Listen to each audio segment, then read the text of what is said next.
I'm Larry Sharp, and today we're going to talk about how to leave a great voicemail. All right, so what you'll hear often from people is voicemail is your time to pitch. It's got to be a good voicemail so that when they hear it, they think, all right, now I understand what you do, so I can make that phone call. That's false.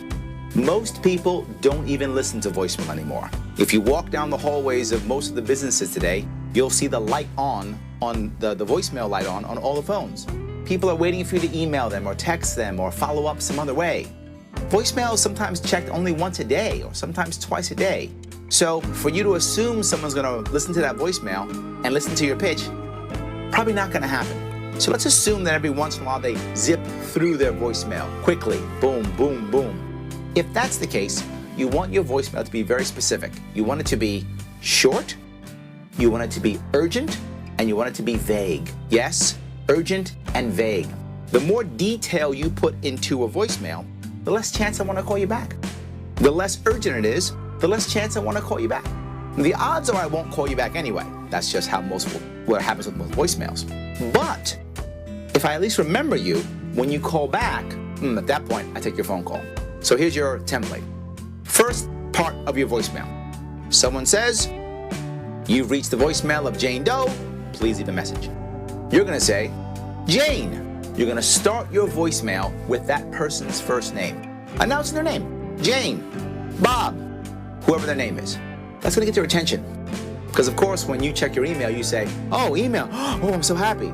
No, you don't, right? No one does. Check their email while they're going to their email. They check their voicemail while they're checking anything else. They're talking to people. They're doing all kinds of things while they press that button for voicemail. So you announcing their name, all of a sudden now, their attention. Do I know this person? Should I pay attention? Should I listen? The next part of your voicemail is going to be a sentence that is both vague and urgent, with a word like need, should, must, got to, however you would say and however you would show urgency. We need to talk about so-and-so. We should discuss blah, blah, blah. Let's say you're selling a service that affects that person's marketing. You might want to say something like, Jane, we should talk about your marketing. Jane, we need to talk about your marketing. Or whatever the case may be, something urgent, something vague. Then, who you are. You may not use my name is. You must only use either this is or it's. It's far more familiar, right? And only your first name, not your last name. So, this is Larry over at Neosage. It's Larry over at Neosage. Something just like that. Friendly, first name, who you are. So again, Jane, we should talk about your marketing. It's Larry over at Neosage. Then your phone number in a very specific, succinct way.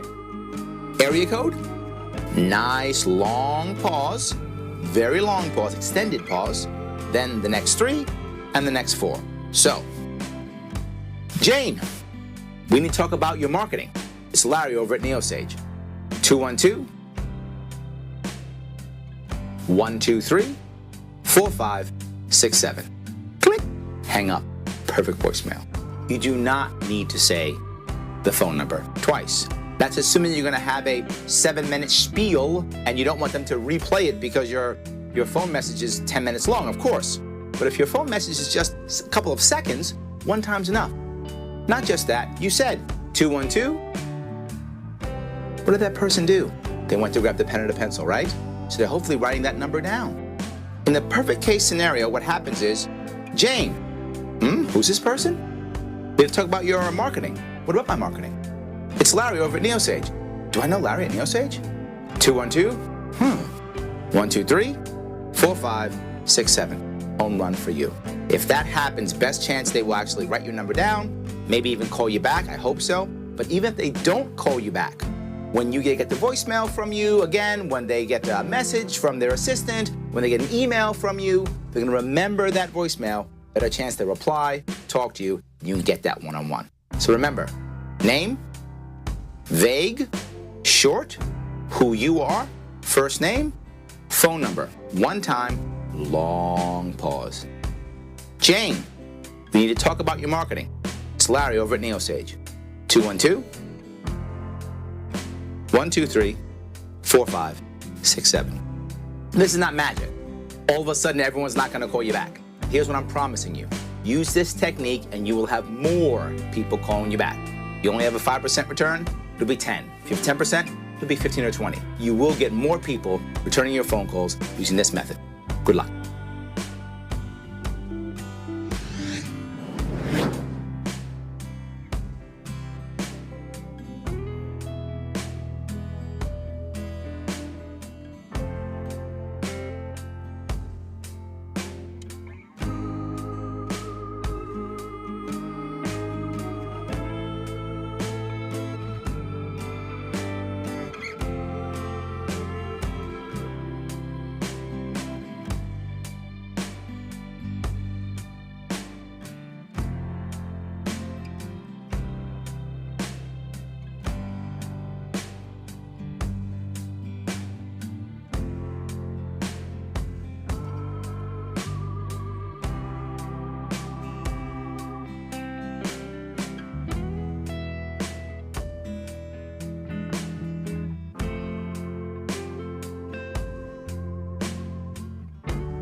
Hi Cynthia, this is Jefferson from ASEP Tickets.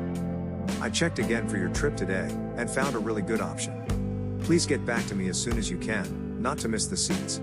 My direct line is 800-784-2847 and I'm available from 10 a.m. until 6 p.m. your time.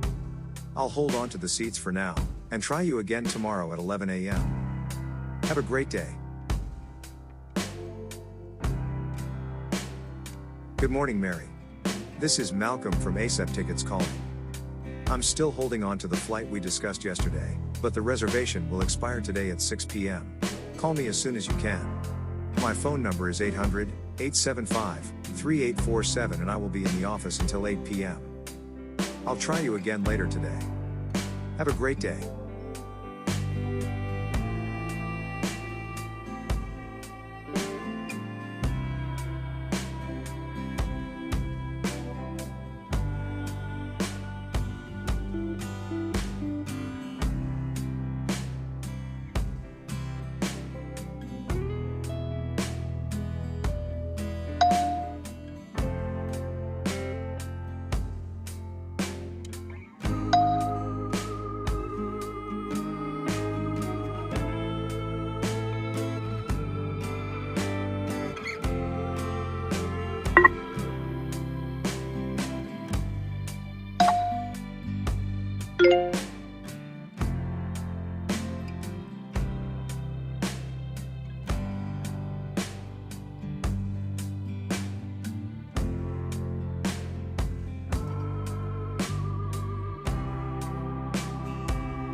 you.